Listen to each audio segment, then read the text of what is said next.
Olá, professor! Olá, professora! Sejam todos bem-vindos e bem-vindos a mais um momento de formação aqui da nossa Diretoria de Ensino de Mauá. Sou a professora Edneia, PCNP de Educação Física, e nós trabalhamos especificamente com a nossa disciplina. Nosso roteiro formativo de hoje será apresentar para vocês os nossos objetivos, faremos uma sensibilização, vamos rever onde nós encontramos o nosso currículo, vamos falar um pouquinho sobre xadrez e também sobre o nosso desafio de podcast. Os nossos objetivos são apresentar como acessar o centro de mídias, analisar a situação de aprendizagem 2 sobre jogos de tabuleiro do 6º ano, que está no volume 4, como ensinar xadrez, e também desafiar e compartilhar a sua história. E para a sensibilização de hoje, nós teremos uma imagem. Quando apresentamos esta imagem, quais as leituras, que podemos fazer?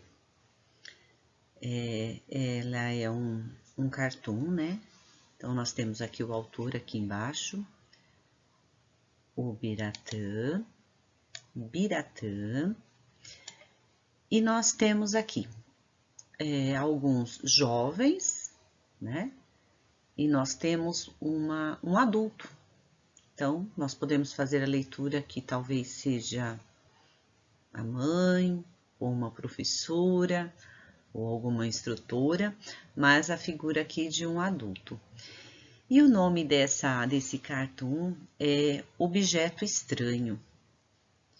Então, será que de verdade nós teremos este momento em que os nossos jovens, eles encontrarão, de repente aqui o livro, os livros como um objeto estranho?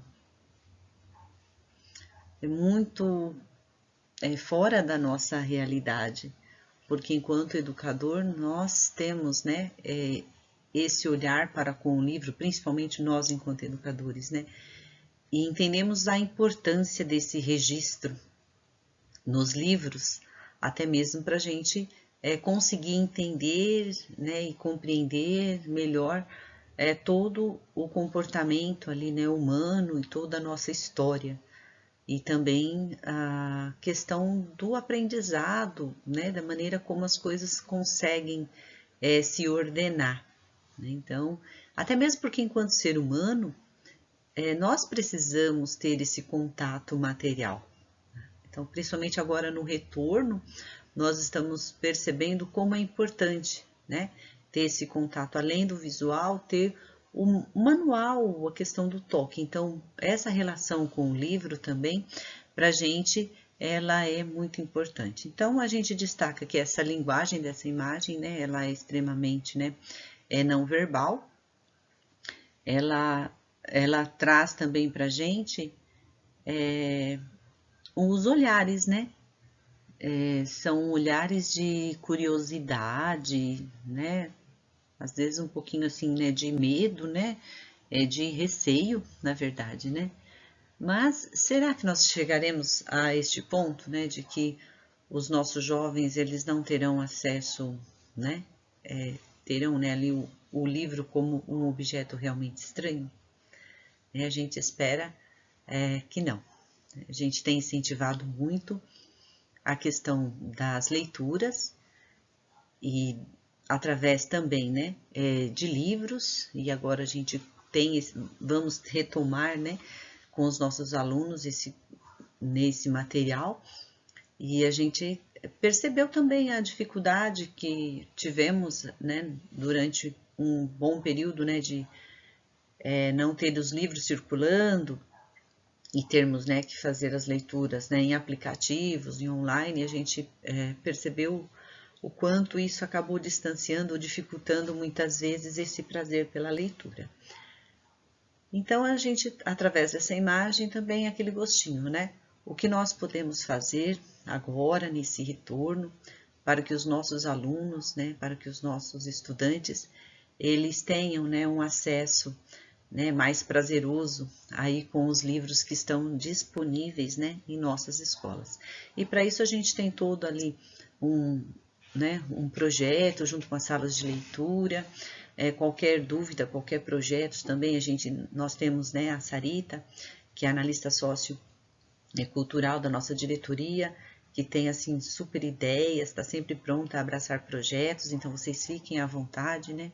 Qualquer dúvida, nos procure, tá bom? Muito bem. Então, o nosso momento 3 aqui no nosso momento de formação está relacionado ao currículo. Aí você assim, nossa, mas de novo. Nós sabemos que para muitos, né, o assunto já está bem tranquilo, bem acomodado, e isso é ótimo, porque a gente sabe que a plataforma também sempre passa por atualizações, então é importante a gente sempre fazer essas visitas, sempre estar atualizado. E a gente também tem essa maneira de acolher os novos professores. Nós temos muitos professores novos na rede e que ainda estão ali com um pouco de dificuldade para conseguir encontrar, né, o material para conseguir organizar as suas aulas e ministrar as suas aulas. Vamos começar pelo site da EFAP. Então, nessa plataforma, é muito importante a gente destacar a questão dos materiais, os cadernos. Através dos cadernos é que nós conseguimos, né, de verdade, acompanhar todo o processo ali, né, de uma maneira única para todo o estado. Então, é fundamental que todos de verdade, encontrem os cadernos e se utilizem desses cadernos. Então, aqui nós vamos ter um exemplo. Para quem ainda não conseguiu acessar, entrar no site da EFAP, em materiais, né? Em materiais, e a gente consegue localizar o que nós queremos. Se nós queremos do ensino fundamental ou do médio, se a gente vai precisar do material de formação, material de apoio, né, ou aprender sempre. Então, é muito importante também a gente visitar o material do Aprender Sempre, até mesmo para a gente conseguir entender essa metodologia, esses desafios que estão bem próximos da nossa prática de educação física. E é claro, abrindo essa página, o primeiro item que nós vamos encontrar são sobre as habilidades essenciais. Habilidades essenciais porque é o nosso linear de trabalho. Muito importante, principalmente agora na retomada com os alunos, para conseguirmos fazermos um diagnóstico. A gente já trabalhou bastante sobre a questão da recuperação, a questão da avaliação. Então, de verdade, conseguir identificar em que nível de aprendizagem está, em que habilidade esses alunos estão classificados, até mesmo para a gente conseguir localizar quais são essas habilidades essenciais, se nós teremos aí habilidades de retomada, como nós faremos esse momento agora no quarto bimestre. Caminhando um pouquinho mais abaixo, nós teremos os cadernos. Então, aqui é fundamental os professores, né, que estão chegando na rede, analisar sempre os cadernos, né, dos alunos. Nós temos os cadernos dos anos iniciais, que são separados, né, em 2 momentos, né, para o primeiro semestre, contendo ali as habilidades e todo o conteúdo do primeiro e segundo bimestre, e o volume 2, que no caso seria para o segundo semestre, terceiro e quarto bimestre agora, tá? Então, só para lembrar que os anos iniciais são em 2 momentos e os outros nós temos os 4 momentos. Então, a gente vai ter volume 1, volume 2, volume 3, volume 4 dos anos finais e do ensino médio. E aqui a gente consegue visualizar tanto o caderno do aluno quanto o caderno do professor. O caderno do professor do volume 4 ainda não está disponível, mas nós temos o caderno dos alunos que estão disponíveis e por aí a gente consegue traçar orientar, né, o nosso trabalho. Muito bem, então, além dos cadernos, né, que é o nosso material ali, né, o bem sala de aula, bem orientador. Nós temos também o repositório, que está aqui no site, né, também do Centro de Mídias. E esse repositório, ele é importante por quê? Porque nesse momento em que nós estamos, né, recebendo aí os nossos alunos, a gente tem um grande desafio esse bimestre, né, que é minimamente recuperar o que é possível recuperar nesse bimestre. Então, se a gente consegue de verdade fazer ali um bom diagnóstico, e o aluno ele tem que ser participante desse processo, até mesmo para ele entender em que parte que ele tem um pouco mais de dificuldade, onde que ele precisa se aprofundar, né, ou o que ele precisa de verdade recuperar. Então, quando a gente fala com assim, para alunos de anos finais ao ensino médio, a gente já consegue ordenar o trabalho disponibilizando também os vídeos, né, que serão os nossos suportes de aprendizagem para os nossos alunos que estão aqui no repositório. Então, aqui no Centro de Mídias, nós temos, né, um acervo muito bom, muito rico, de todas as disciplinas. Então, vamos ver aqui como a gente encontra da nossa disciplina. Isso. Então, nós podemos auxiliar o aluno. Então, de repente, a gente conseguiu identificar qual é o conteúdo ali, né? De repente, que o aluno ele precisa ter uma retomada, né? Da habilidade em que ele precisa ter uma retomada. Então, nós vamos orientar esse aluno para que ele assista essa aula que está no repositório. O que tem que ficar claro? Quando o aluno ele acessa a aula que está já disponível no repositório, ele não conta presença, como as aulas ao vivo, tá? Lá no Centro de Mídias, direitinho, quando a aula é ao vivo. Então, nós passamos ali por um processo em que nós temos algumas ausências, a gente tem muito problemas de ausência, né? Vocês sabem disso, estão na escola nessa busca ativa, e a gente teve também um grande problema de não identificar esse acesso, por quê? Porque o aluno ele não entra pelo aplicativo, não entra fazendo login, então não tem como registrar a senha. Então, no momento em que a gente vai pedir para o aluno a necessidade que ele tem, né, de rever, né, a gente apresenta essa aula para ele que já está no repositório, nada vai mudar a presença dele lá no Centro de Mídias, tá? Porque já é uma gravação, só está disponível realmente para ser assistida, né? E o bom, a vantagem das aulas já estarem gravadas é que o aluno, ou nós mesmos, nós temos a opção, né, de estar retomando a fala, revendo, se caso ficou alguma dúvida, a gente volta no próprio vídeo. Então, esse é um recurso muito importante, principalmente agora nesse momento em que a gente pensa em recuperação. Então, de repente, a gente seleciona aqui, né, no 6º ano, práticas corporais, né, as práticas corporais de aventura urbana, né, que seriam as caracterizações, para o 6º ano. Então, essa aula ela foi ao ar, né, em 2020. Mas o que a gente precisa é que o aluno ele entenda essa parte desse conteúdo. Por isso que é muito importante a gente conseguir identificar e encaminhar direitinho para os alunos. E como a gente tem ali já um caminho, né, uma linha direta, digamos assim, com a maioria dos alunos, é importante a gente reforçar quem ainda não está naqueles grupos de WhatsApp, né, aproveitar que o aluno está chegando agora, vamos manter esse contato, vamos ordenar melhor esses grupos para que eles permaneçam, né, de verdade vivos, né, essa comunicação, para que a gente realmente consiga, de repente, simplesmente encaminhar o link para o aluno, né, de repente, alunos de 6º anos têm alguma dificuldade para poder encaminhar esse percurso, tá? Mas, assim, eles geralmente, eles estão mais familiarizados, né, mas a gente também tem que ter a leitura que aqueles que estão chegando agora, eles já ficaram ausentes porque eles não conseguiram entender esse processo. Então, é também a nossa função auxiliar nesse sentido, tá bom? E nós também temos aqui um recurso muito bacana, que são os anexos, né? Então, quando a gente pensa em encaminhar para o aluno, é importante a gente, aqui nós temos, né, os PowerPoints, para a gente poder relembrar, rever realmente se é isso que o aluno precisa, né?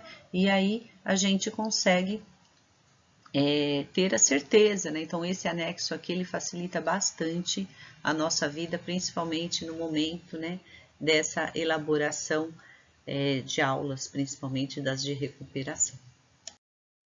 Então, aqui os PowerPoints, eles são apresentados, né, com um único padrão, mas todos eles trazem aqui o conteúdo em relação ao vídeo que o aluno vai estar acompanhando, né, ou revendo. E um outro recurso muito bacana também que a gente tem, que facilita bastante, é o canal do YouTube, do Centro de Mídias. Então, a gente, é uma maneira muito mais fácil, né? Aqui a gente não vai ter o recurso dos PowerPoint, dos anexos, mas a gente tem o playlist, onde a gente consegue, de verdade, ver todo o material que está disponível e facilitando, assim, o nosso trabalho. Então, vamos pegar aqui um exemplo, né, da nossa disciplina de Educação Física. Se a gente colocar para ver a playlist completa, a gente vai ter todos esses arquivos. E é o que vai facilitar o nosso trabalho, até mesmo para direcionar para... Então, ela aparece dessa maneira, e aqui a gente consegue, né, ordenar e até mesmo, né, indicar para o aluno, facilitar, encaminhar o link do conteúdo que ele vai ter que rever ou vai ter que ver, né, muitos, tá bom? Muito bem. O nosso tópico 4, trago para vocês a situação de aprendizagem do sexto ano, que é sobre xadrez. A gente entende que o xadrez ele já está presente aí, né, há um bom tempo em nosso currículo, mas que muitas vezes a gente tem a dificuldade de estar trabalhando, de estar apresentando o xadrez para os nossos alunos.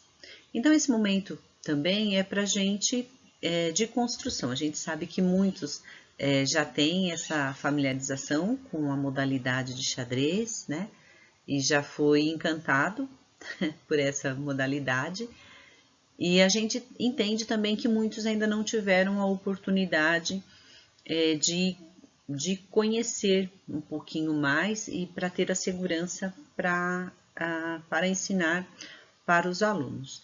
Então, o xadrez, eu entendo que a gente desconstrói alguns conceitos junto aos alunos, principalmente daquele de que a xadrez é só para alguns, é só para as pessoas inteligentes, né?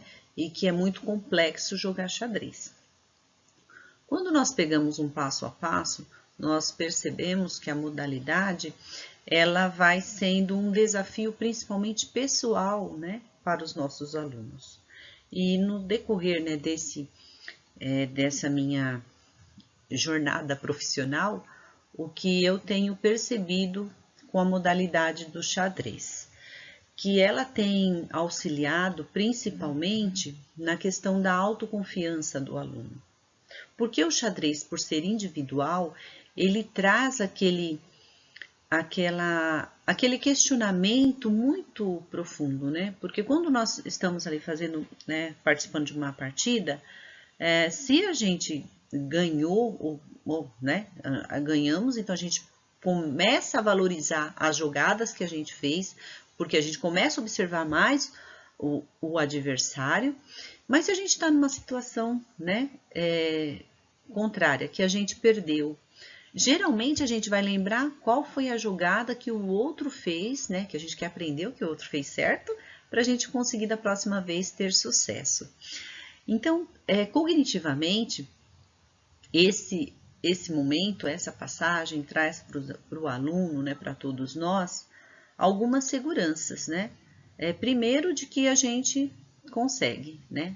E também essa questão da observação. Então, nesse processo de aprendizagem, o xadrez, ele auxilia demais a aprendizagem num todo. Né? Se a gente parar para pensar no momento da alfabetização, nos anos finais, no ensino médio, mesmo para os nossos alunos, né, que muitas vezes demonstram ali um comportamento mais agitado, o xadrez é muito parado, propor o xadrez no momento certo. É o que eu sempre falo. O aluno, ele tem que ter o momento do querer aprender para o professor ter o momento do querer ensinar, é uma troca, né? Então, é claro que a gente não vai querer propor o xadrez lá, então, de repente, no momento do bimestre em que a gente está fazendo uma atividade, né, coletiva, né? Mas apresentar o xadrez, também não só nos dias de chuva, né? Mas apresentar a modalidade como um desafio pessoal, né? Onde eles possam ter esse momento prazeroso, até mesmo fora, né, das nossas salas de aula. Muito bem, então aqui no 6º ano, nós temos aqui, né, do nosso caderno no volume 4, na situação de aprendizagem 2, os jogos de tabuleiro. Então, ele tem aqui, né, relembrando os jogos de tabuleiro. E então ele traz toda a situação, né, de uma maneira crescente e fala, né, sobre os jogos de tabuleiro, e é claro que ele vai trazer outros, né, dama, e aí o xadrez também. E por que o tabuleiro ele é tão importante, né? Os jogos de tabuleiro, além dessa relação social, ela traz principalmente esse desenvolvimento, né, intelectual, esse movimento cognitivo. Embora muitos pensem, né, que o jogo do xadrez ele é mais complexo que o jogo de damas, a gente entende que não é. Por quê? Até mesmo pensando na questão do tabuleiro, né, o tabuleiro é o mesmo, né, o plano cartesiano é o mesmo, tanto para damas quanto para o xadrez. Mas no xadrez, nós temos regras bem diversas, né, porque cada peça tem a sua movimentação, e em damas não. Então, de repente, se no jogo do xadrez eu cometi um erro, eu consigo, de repente, reverter esse erro utilizando de outras peças que se movimentam de maneiras diferentes, tá? Enquanto na damas, não. Na damas, se de repente eu cometi ali, né, um erro, é fatal. Não tem como voltar atrás, né? Não tem outras peças que possam ali, né? Então, a gente percebe que a linha de raciocínio, ela é bem diferenciada, né? Tanto para damas quanto para o xadrez, embora usando o mesmo tabuleiro muito semelhante. Mas por as regras serem diferentes, a gente tem esse lado de que a damas, esse raciocínio ele acaba sendo, né, muito mais rápido, até mesmo porque as regras elas são mais, talvez mais simplificadas, assim, né, em relação à quantidade do xadrez, mas são tão importantes quanto, né, para o desenvolvimento.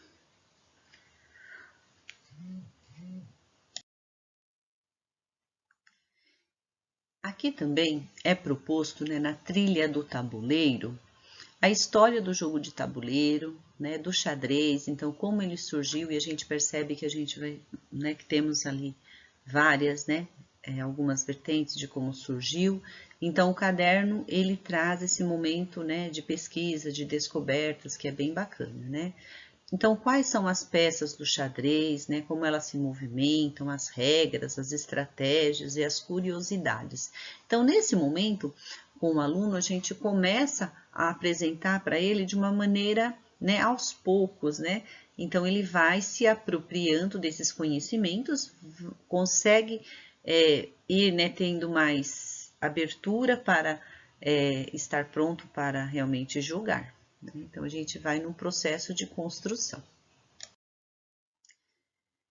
E por ser no 6º ano, ele traz essa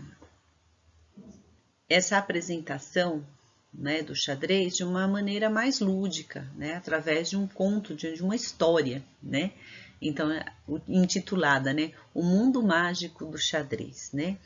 Então, tabuleiro, posicionamentos, né, e movimentos, e aí começa, né? Chegou o momento de conhecer o mundo mágico do xadrez. A seguir, apresentamos o teatro de xadrez, né? Atente-se à história que seu professor irá contar. Então, essa história apresentada aqui, a gente também pode estar utilizando para os anos iniciais. E com uma outra linguagem, né, para os anos, né, posteriores e até mesmo ensino médio.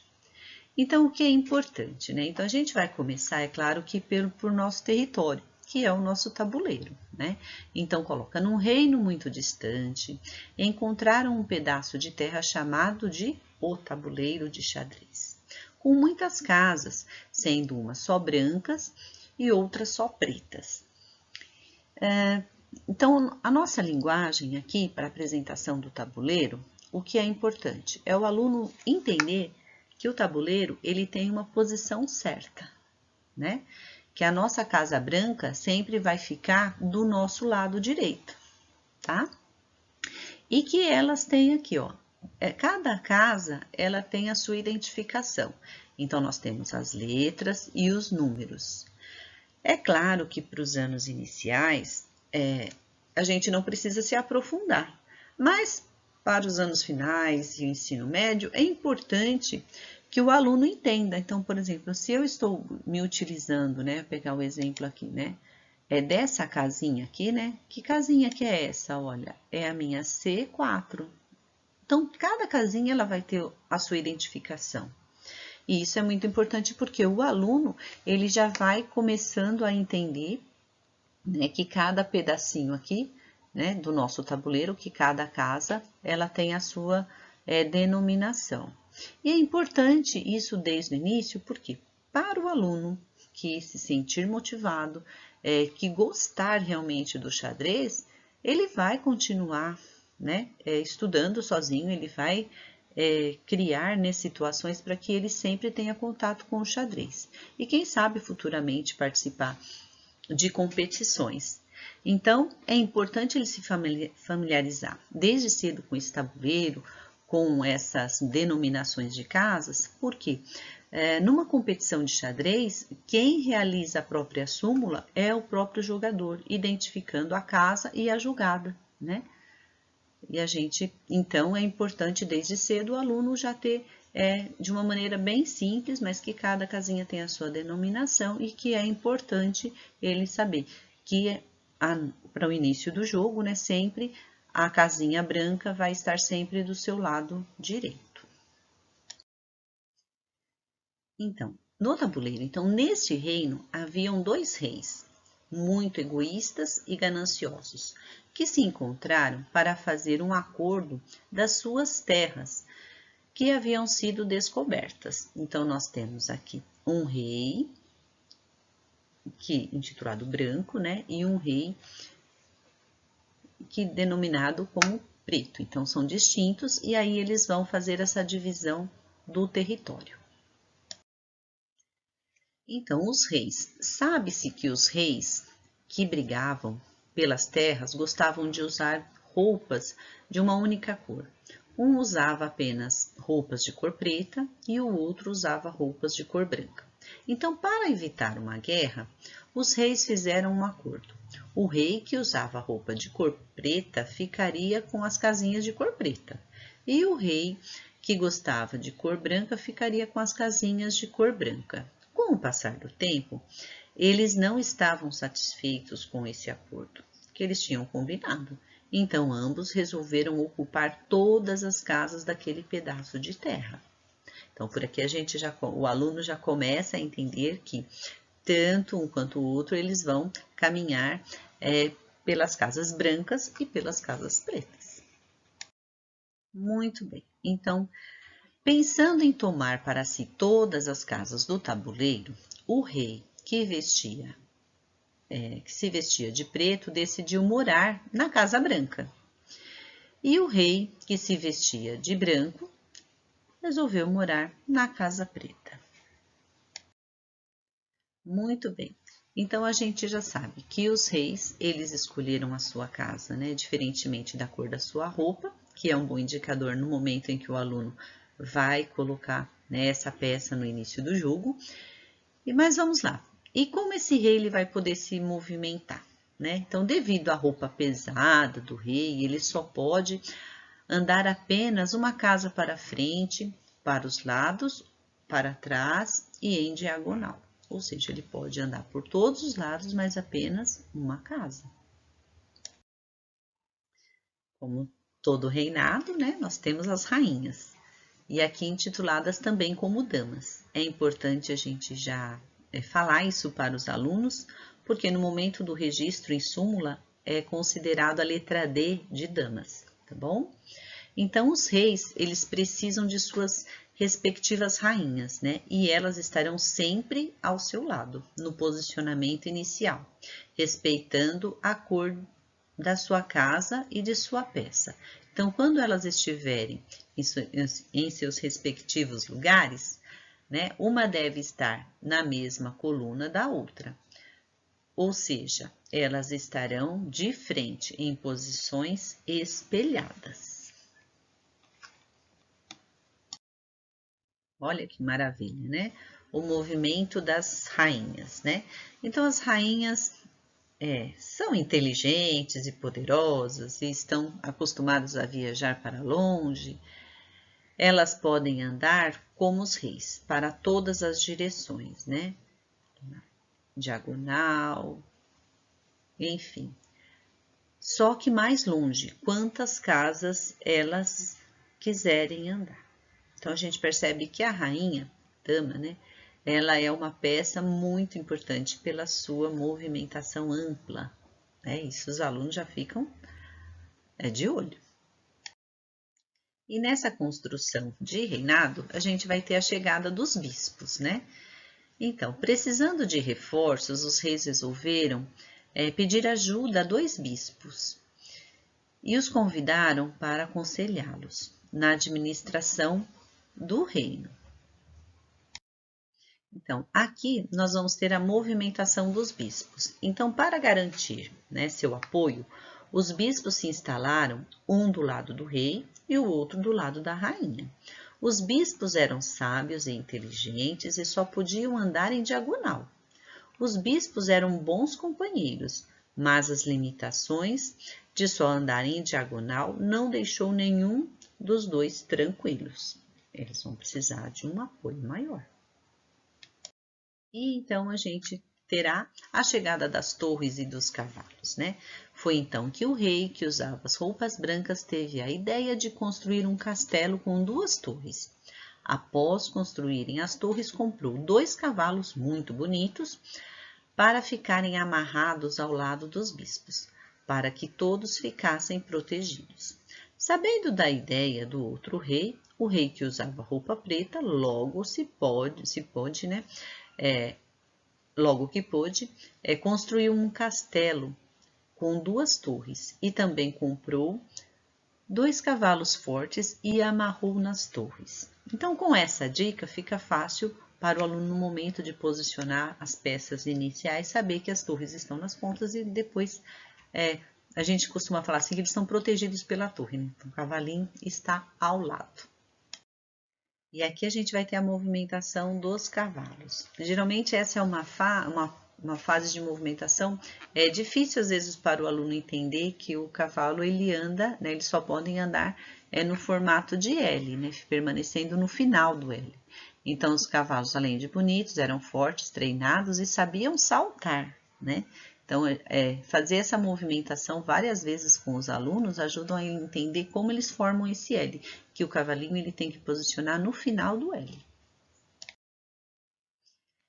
E aqui a gente vai ter a movimentação das torres, né? As torres só podem se movimentar na horizontal e na vertical, quantas casas quiserem, né? Os 2 reis, eles convocaram alguns soldados para ajudá-los nessa batalha. Então, a gente sabe que nós vamos ter ali os peões, né, que estarão à frente nesse posicionamento inicial. E a movimentação dos peões? O peão, ele se locomove para frente e elimina, então ele captura o adversário só em diagonal. O peão, no primeiro momento, a partir do ponto de partida, ele pode avançar 2 casas, a partir daí apenas uma. Então, é muito importante fazermos esse exercício com os alunos, né, de posicionar, né, os peões aqui nas suas devidas, né, casas, e ele entender que nesse primeiro momento ele pode até avançar 2 casas, mas que ele só vai capturar na diagonal. Ou ele pode avançar apenas uma casa, mas sempre a captura é na diagonal. Muito bem. E aí, né, início do jogo de xadrez. Ainda assim, os 2 reis eles continuavam descontentes e discutindo. A situação chegou a um ponto muito grave. Foi então que começou a batalha para a ocupação da terra. Quem será que vai vencer? Vai depender das estratégias que serão utilizadas. Agora é com você. Então, vamos nos colocar no lugar do aluno. Depois de receber tantas informações, será que a gente tem condições já de iniciar um jogo de xadrez? Pela minha experiência, ainda não, tá? Então, nós vamos ver como que a gente pode fazer. Então, para iniciarmos o jogo do xadrez, num primeiro momento, movimentando todas as peças, geralmente são muitas informações para quem está iniciando. Então, qual estratégia que eu utilizava com os meus alunos? De colocar no tabuleiro apenas a peça, uma peça de cada vez, para a gente entender essa movimentação. Então, se podemos iniciar com os peões, eu retiro as outras peças, ou até mesmo deixo elas aqui, mas eu não vou utilizar. A gente só vai movimentar os peões, para eles entenderem que quem faz a saída? As peças brancas sempre fazem a saída. E os peões, eles podem fazer a saída andando uma casa ou 2 casas para frente, mas que só capturam nas diagonais. Então, aí, nesse momento, o aluno só vai exercitar essa peça peão.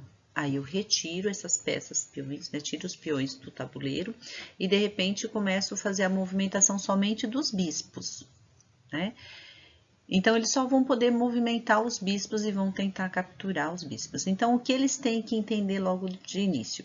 Que o bispo que está na casa branca, ele só vai poder se movimentar nas casas brancas. E que o bispo da casa preta, que está na casa preta, só se movimenta nas casas pretas. E já falar para eles, olha, essa é uma dica muito importante, né? Porque você tem que sempre perceber qual que é o objetivo do jogo. Não é sempre você proteger seu rei, então você vai ter que sempre observar o adversário. Se de repente o seu rei ele está na casa branca e o adversário tem um bispo que está na casa branca, então você precisa ficar esperto, né? Então a gente já vai dando algumas dicas, mas que eles vão movimentando uma peça de cada vez. E assim também a gente pode fazer com a rainha, né? Tirar todas as peças e deixar somente a rainha para que eles consigam movimentar. De princípio, a gente pede para eles, né, colocarem a rainha numa outra posição, senão uma captura a outra logo de cara, assim também como acontece com as torres, né? E um movimento bem bacana é fazer com o cavalo, né? Retirar as peças do tabuleiro e deixar para movimentar somente o cavalo, para eles entenderem direitinho onde que o cavalo pode se posicionar, né? No final do L. E captura no final do L. Então, lembrando que o cavalo é aquele que pode pular as outras peças e capturar no final do L. Então, essas são algumas dicas, né?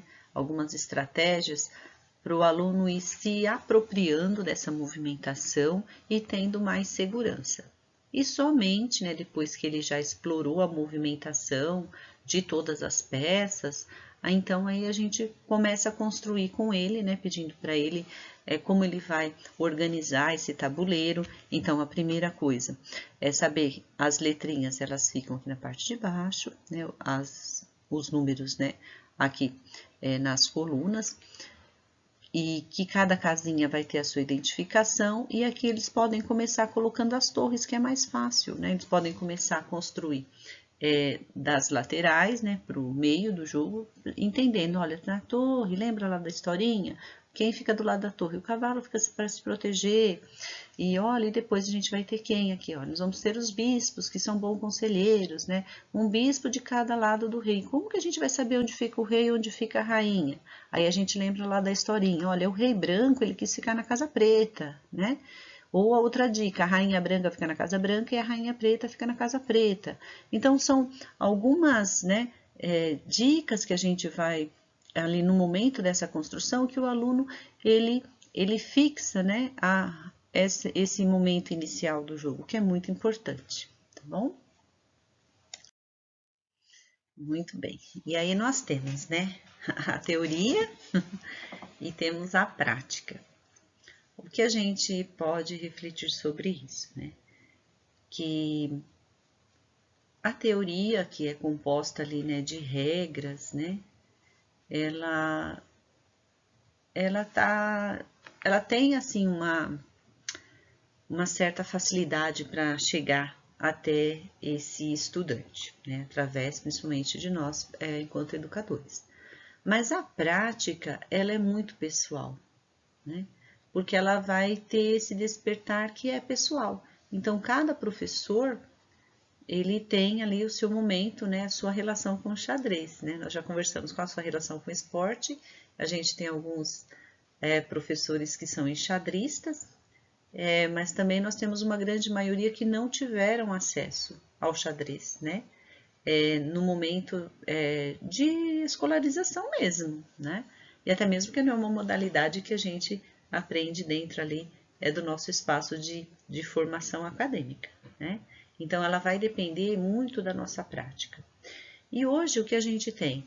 A gente coloca, né, que a gente tem esses momentos de pesquisa, que o xadrez ele vai proporcionar isso, né? Eu tive uma experiência na minha prática docente, décadas e décadas atrás, né? Eu pensava que o xadrez, pensava não, né? Eu tinha certeza, né, que o xadrez ele era tão importante para o desenvolvimento cognitivo da criança, principalmente por conta dessa característica, né? E foi assim um momento muito importante para mim em questão, né? Eu tenho oportunidade, né, de ter muitos momentos, muitas lembranças boas, né, na minha carreira. E uma delas foi quando eu apresentei o xadrez para alunos de 7ª série, né, que tinham assim na época, né, tinha uma certa resistência em relação à aprendizagem do xadrez, até mesmo porque a gente não tinha ainda essa questão de currículo, né, então nós é quem organizávamos os nossos planejamentos. Então, em uma escola grande, isso era até difícil de ser colocado, porque a prática, geralmente, ela girava em torno, né, das modalidades coletivas, né, nem sempre, né, em cima, né, até mesmo do atletismo, a gente não tinha muito incentivo para o atletismo, mas que giravam somente em cima das modalidades coletivas. Então, era uma barreira muito grande a gente chegar e estar apresentando, né, modalidades individuais e até mesmo apresentar o xadrez. E a gente tinha um outro dificultador, né? Isso em 1998. A gente não tinha essa disponibilidade, esses recursos, né, mais fáceis, então a gente acabava comprando, né, alguns joguinhos bem simplesinhos, né, para ali organizar junto com os alunos para poder ensinar o xadrez. E também material de pesquisa era não tinha essa facilidade que nós temos hoje, né, de pesquisas, né, de sites de pesquisas.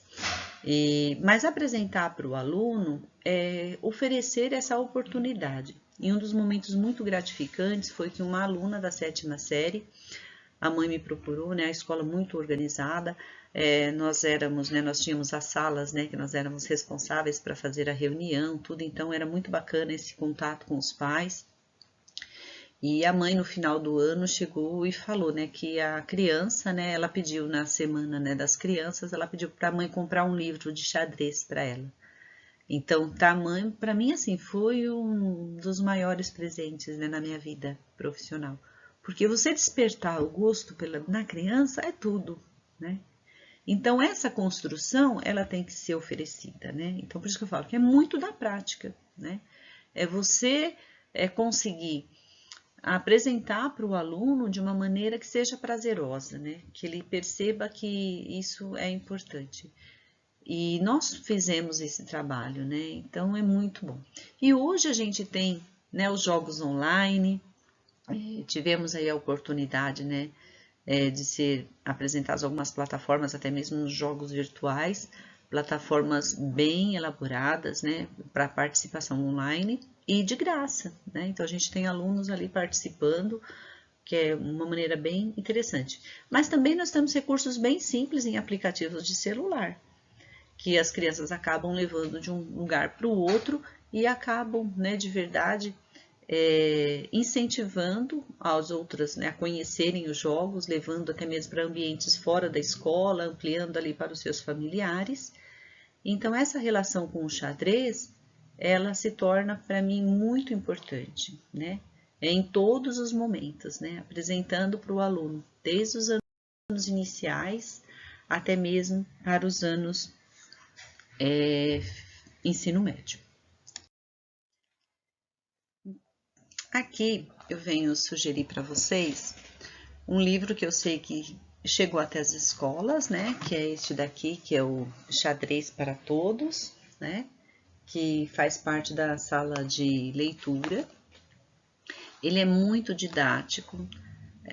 Para quem ainda não conhece, é muito fácil a leitura, dá para disponibilizar para o aluno mesmo ele começa a ter esse interesse, né? Ele tem assim toda a parte principais, né, das histórias, de curiosidades. Então esse livro aqui é um livro que é bem para todos mesmo, né? É muito bacana, eu gosto muito, tenho as outras edições deles também, porque é um livro muito fácil, né? E tira muito as dúvidas, nossas dúvidas. Porque fazer a iniciação do xadrez não é tão complexa, né? O complexo para a gente muitas vezes ter tempo, né, de estar ali jogando o tempo todo e se familiarizando, né, com as jogadas e com as jogadas já mais estratégicas que tem, com os nomes e tudo, né, para poder acompanhar os alunos, porque não é fácil, né? Eu tive essa experiência e é muito bacana quando os alunos eles começam a perceber que existem jogadas muito fáceis, né, de você ganhar, né? Então até mesmo a gente percebe isso nas competições, né? Os alunos quando eles começam a iniciar os jogos, já é apresentado, né, o pastorzinho e tal, então eles já chegam lá na competição, eles já querem acabar com o adversário com jogadas mais clássicas, mas para isso eles precisam estudar. Então é esse despertar que eu gosto do xadrez, é esse o individual. Mas aí a gente pensa, poxa vida, né? A gente sabe que o aluno ele está cansado, né, do online, né, e nem sempre vai baixar o aplicativo. Hoje eles têm essa facilidade de baixar o aplicativo, mas a gente tem outras formas, né, de estar sempre oferecendo o xadrez, né, que é através de jogos, né, dentro ali do período de intervalo, ou até mesmo, né, em aulas vagas. A gente sabe que as escolas têm se organizado bastante para trabalhar com projetos, e já apresentamos para vocês também a importância desses projetos, né, deles terem os jogos dentro da sala de aula, se apropriarem das regras, né, para que esses jogos eles venham fazer parte dessa construção formativa, né, até mesmo fora da escola. E aí a gente tem algumas opções, né, de fazer os jogos de reciclagem mesmo, de uma maneira bem simples, né? A gente tem aí a oportunidade de recortar, né, o símbolo da peça, colar na tampinha e a gente impermeabiliza com a própria cola escolar, né? Então são joguinhos que acabam ficando, né, ali no momento do intervalo e que os alunos acabam, né, se utilizando deles, né, e jogando. E é importante que é somente ao iniciar essa questão, né, do jogo, é que cada um vai tendo esse contato, né, essa realização pessoal, né. E aí a gente trabalha a questão do ganhar e do perder. A gente tem algumas experiências muito positivas em relação ao xadrez. Quando a gente fala das turmas, né, das ACDs, que são as atividades curriculares desportivas, a gente tem a modalidade de xadrez também, né, que são modalidades individuais. Então, essas turmas, elas podem ser mistas. E essas turmas de ACD, elas podem ser criadas também nos anos iniciais, para modalidades individuais. E nós tivemos algumas escolas que desenvolveram, né, em anos anteriores, o xadrez nos anos iniciais, nessas turmas de ACDs. É muito interessante, porque é um horário no contraturno, a princípio para os alunos que realmente querem conhecer a modalidade, gostam da modalidade. E nós também tivemos escolas que fizeram como forma de oportunizar para todos, porque como as turmas têm uma limitação de alunos, para a gente ter uma qualidade de aula, não tem como a gente pensar, né, em salas, né, com 40 e poucos alunos na turma de ACDs. Então, a gente procura manter ali, né, uma frequência deles, né, de 25 alunos, que é uma quantidade muito boa para a gente, né, fazer um trabalho de boa qualidade. E aí a gente também tem a oportunidade de reorganizar essas turmas e oferecer de uma maneira geral, né, para que todos os alunos tenham a oportunidade de aprender essa modalidade. Então, fica aí, né? Espero que vocês tenham tido um gostinho a mais pelo xadrez, né? E aí a gente tem muitas experiências que a gente pode estar pensando em fazer a partir do momento que, que os nossos estudantes eles aprendem nessas movimentações, a gente pode ampliar, fazer um xadrez humano, né, num espaço quadra, fazer um tabuleiro grande, e onde eles podem, né, se movimentar as peças que são eles, né. Então é uma maneira de ampliar esse olhar para o xadrez, né. Mas aqui fica a nossa sugestão, né, para que realmente a gente, para quem ainda não tem, né, essa proximidade com o xadrez, que a gente possa, né, ter aí um tempinho a mais de ter esse olhar, disponibilizar mais, construir com os alunos, né, esse material, que é um material que pode ficar para a escola, que pode ficar ali, né, no momento do intervalo, e isso muda o comportamento dos alunos, né. Quando eu iniciei para trabalhar com xadrez, como eu falei para vocês, a gente não tinha joguinhos, né? Então a gente acabava comprando os mais simplesinhos, né? Que era o que a gente conseguia. E é impressionante como eles adoram levar o cavalo para casa. Gente, assim, o que sumia de cavalo era uma coisa absurda. E foi quando eu tive, né, a ideia para a gente construir, né? Isso em 1999, 2000, eu utilizava essa estratégia. Então, para cada dupla, né? Porque na época também não era fácil a gente conseguir arrecadar as tampinhas, né? Hoje em dia a gente percebe que o material é disponível para reutilização e reciclagem muito grande, né? Uma coisa absurda, né? Quando a gente pensa. Mas isso no início de 2000 não era tão fácil assim. Então, nós fazíamos em duplas, né, para eles arrecadarem as tampinhas, né, as tampinhas de 2 cores, e aí eu disponibilizava o desenho, eles recortavam e a cola a gente acabava passando e tal, e eles construíam, utilizávamos, né, também o desenho, né, do tabuleiro que vinha nas caixas de merenda, que eu não sei se vem ainda, eu sei que a gente utilizava, mas também muitos acabavam fazendo seu próprio tabuleiro, né, numa cartolina, que ficava mais fácil, e depois eles acabavam colocando papel contact, a gente dava sempre um jeitinho de deixar bem bacana. E nessas duplas, é bacana porque tem essa relação de afinidade. Então, eles levavam, construíam, nós começávamos as aulas, eles em duplas. E depois dessas duplas, como eu organizava eles, né, em quartetos, né, em duas duplas, era uma equipe, e aí, depois que todos já se apropriaram dessa iniciação, aí nós começávamos a fazer a competição dentro das nossas aulas, né. Então, é claro que nós construíamos a tabela juntos, eles sabiam, né, a gente classificava as equipes, né, o nome das equipes, e quem ia jogar contra quem e tal. Então, já tinha um cronograma. Então, como nós só tínhamos 2 aulas, e a gente sabia que era,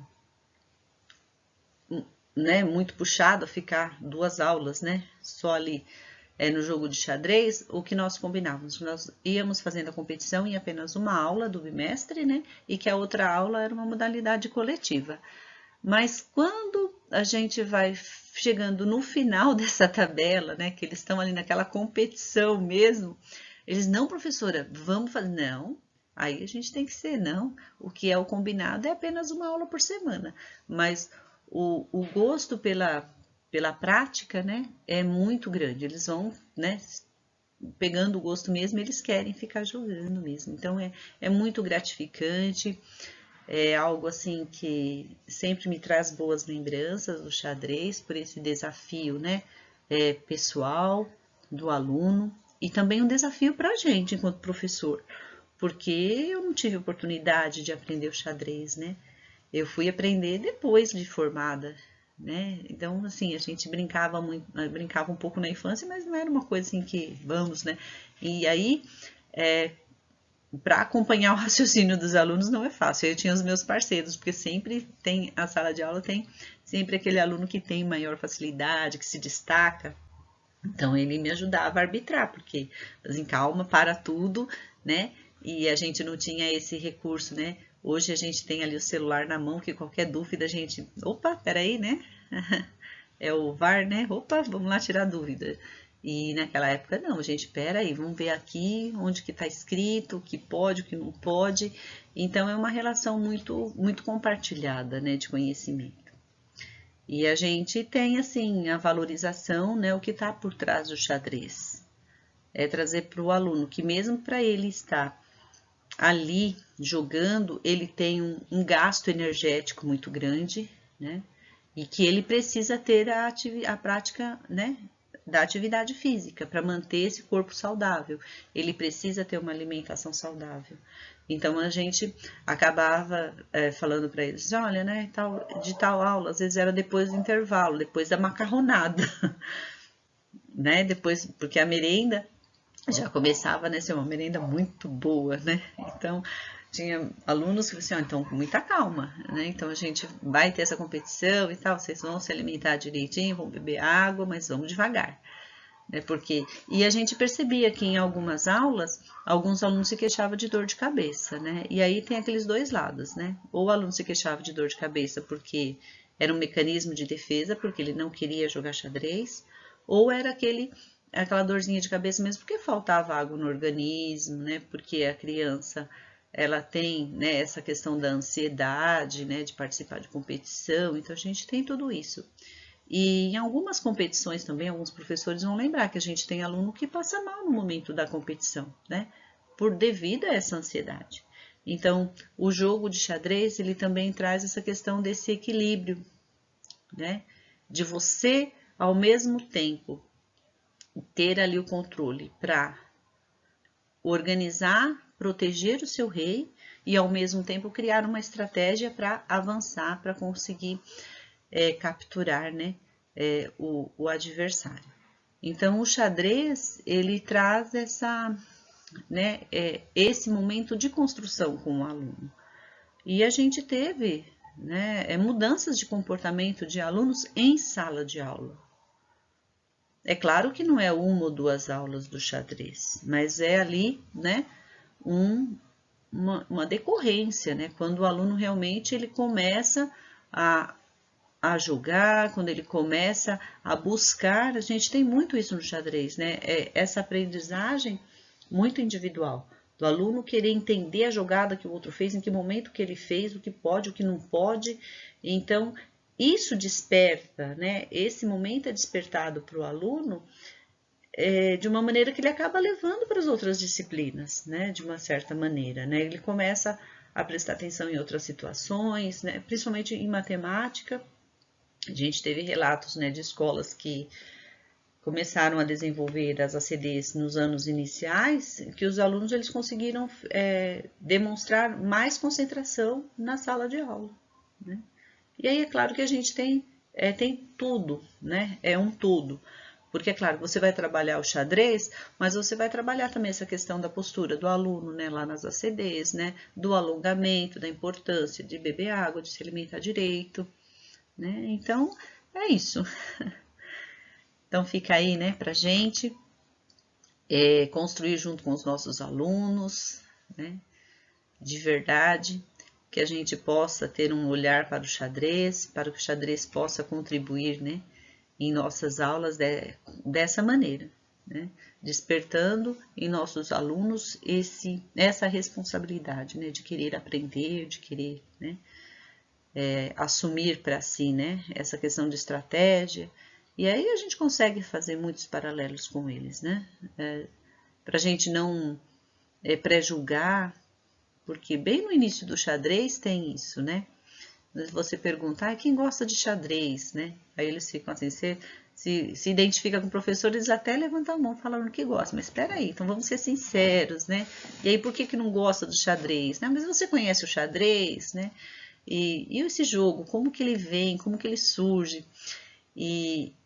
E aí a gente começa a apresentar para eles e a gente começa a construir juntos. E eles começam a ter essa confiança e caminhando, e vão caminhando sozinhos. Então a gente tem muito orgulho de ter, né, de ter tido, né, esse momento com os alunos, porque eu sei que para alguns fizeram a diferença. E assim, né? Ser educador é isso. A gente apresenta para todos, mas a gente sabe que é o momento de cada um, né? E a gente tem que estar preparado para isso, né? Nós trabalhamos com uma disciplina que a nossa aceitação ela é muito grande, então esse é um facilitador. E eu entendo também que aumenta ali a questão da responsabilidade,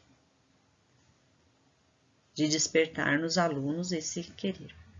Não é ficar fazendo barganhas, né? Não é ficar fazendo trocas, mas de verdade construir com os alunos essa corresponsabilidade, né, da aprendizagem, em todos os sentidos, em todas as disciplinas. Se a gente parar para pensar, nossa maior barreira na aprendizagem é essa falta de corresponsabilidade, onde o aluno, muitos, né, entendem que só tem que ir para a escola só para receber, né? E a gente entende que a construção do conhecimento ele tem que oferecer também. Ele tem que estar aberto, né, para querer aprender. E é claro que cabe a nós, né, enquanto mediador, enquanto professor, educador, realmente apresentar esses conhecimentos para eles, para que eles se sintam realmente responsáveis, né? Assim como para nós, é muito complexo a gente falar em questão, né, de formação. Né? É muito delicado, porque também acaba se tornando muito pessoa, não é mesmo? Então, vamos fazer o podcast. Quem que topa esse desafio? Vocês já estão se organizando?